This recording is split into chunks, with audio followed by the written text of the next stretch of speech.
The Quake franchise was built on the pure twitch reflex speed of multiplayer deathmatches. But by 2005, the market was rewarding narrative blockbusters. Story-driven campaigns had become the new industry standard. id Software had a problem.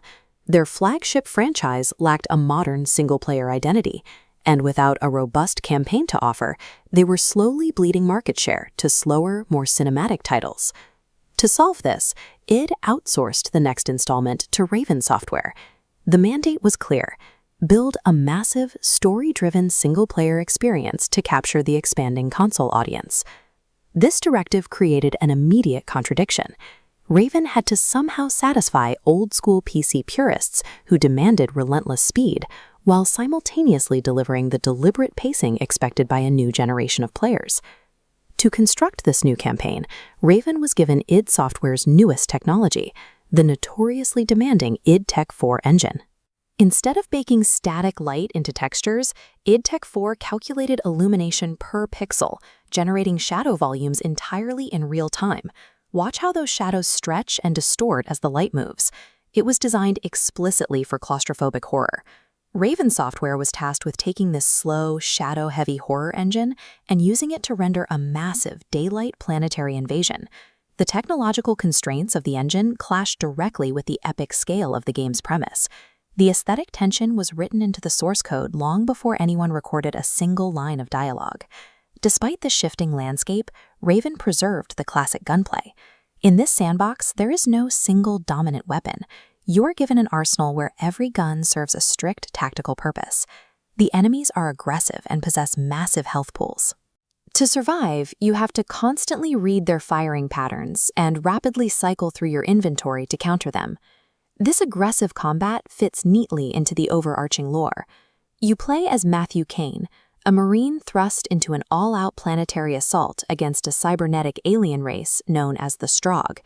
Halfway through the campaign, Kane is captured and forced through a brutal first-person medical procedure where he is mutilated and rebuilt as a cyborg. This sequence merges the franchise's traditional body horror aesthetic with the heavy, industrial shadows of the engine, delivering the exact visceral impact Legacy fans wanted. But outside of those purist moments, the game bends to mid-2000s design tropes. You are frequently bogged down by fragile AI squadmates and endless radio chatter instructing you exactly where to go next. Then there are the vehicle sections.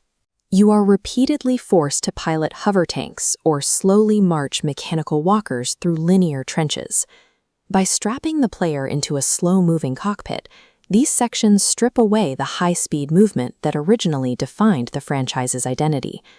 The designers also leaned heavily on repetitive engine tricks, constantly placing enemies behind glass windows to trigger predictable jump scares right before you enter a room.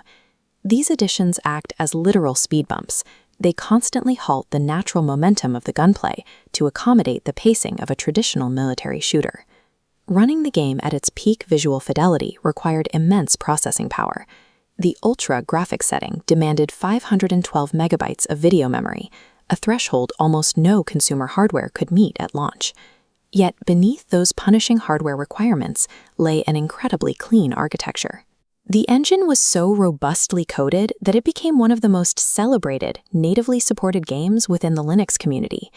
That technical divide, punishing to the mainstream PC market while beloved by open-source enthusiasts, perfectly mirrored the deep split in its critical reception.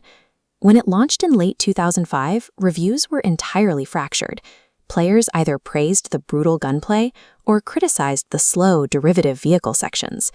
The publisher poured money into a massive marketing machine to push the game at conventions and in magazines, but no amount of advertising could bridge the gap between two deeply opposed eras of gamers.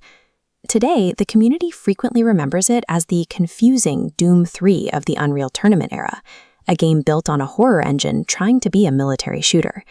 But dismissing it as a failure misses its historical value. It serves as a necessary evolutionary link in first-person shooter design. It awkwardly tried to carry the torch of 90s arena combat into an era that demanded heavily scripted, cinematic set pieces.